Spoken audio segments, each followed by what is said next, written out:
Fainting happens because of a reduction in blood supply to the brain. So, what do you do if your friend is starting to feel faint? So, Twirly and I are having a good time and all of a sudden she starts to feel faint. If you are with her and she can feel it, you can feel the tunnel vision. You can feel things getting gray. And sometimes you feel like you can't hear as well. It's kind of cloudy. So Twirly started to faint and I'm going to help her down.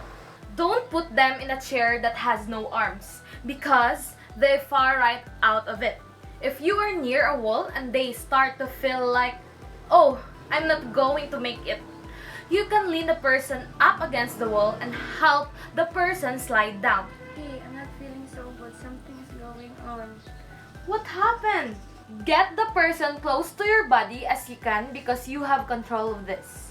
And you don't want to be reaching around. If their heads start to go side to side, put their head on your shoulder and then you're just going down together to your knees.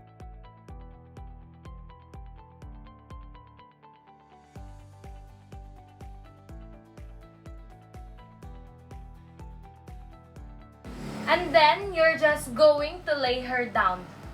Lying down helps increases blood flow to the brain. Let them lay down for 10 minutes to fully recover. Always be careful of their head. If there are no injuries and the person is breathing, raise the person's legs above heart level about 12 inches, if possible.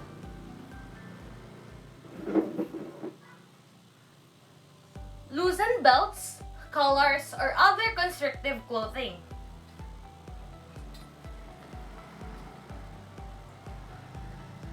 And give the patient room to breathe and fan the victim with fresh air.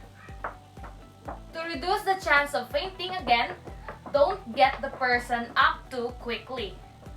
Try to arouse the victim by tapping on the shoulder and asking, "Can you hear me?" Yes. As we can see, Twirly regained consciousness and has control of herself right now. To get for the respiratory rate, take the patient's arm as if to check in a radial pulse.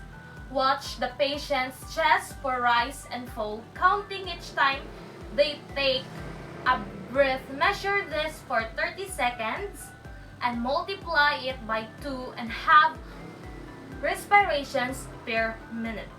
And to get her pulse rate, find the radial artery, which is radial side is the thumb side.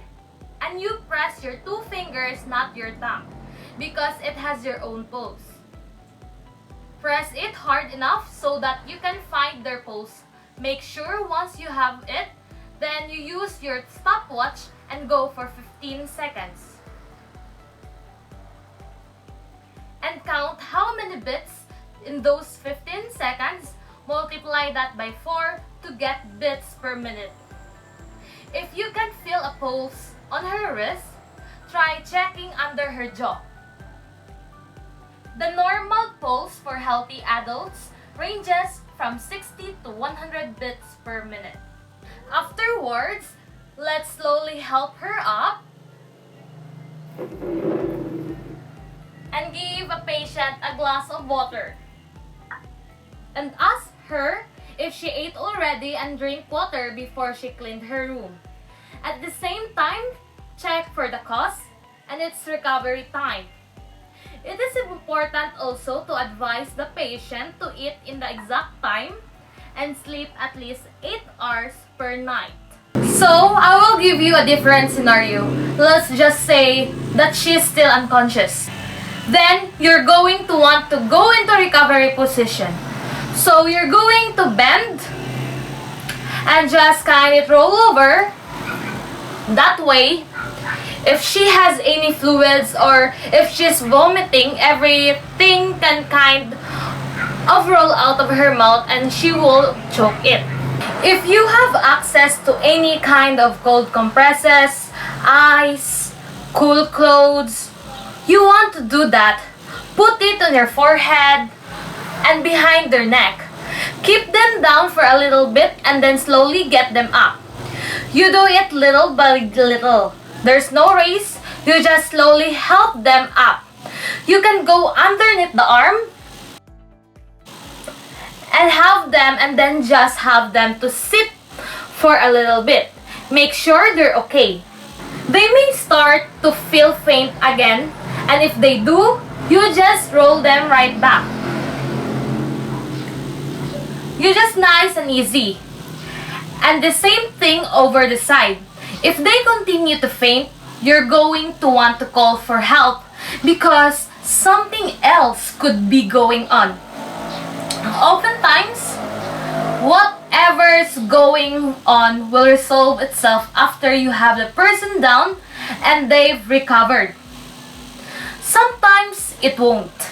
You need to look for other things. You need to make sure that they're breathing. You need to make sure that they have pulse rate.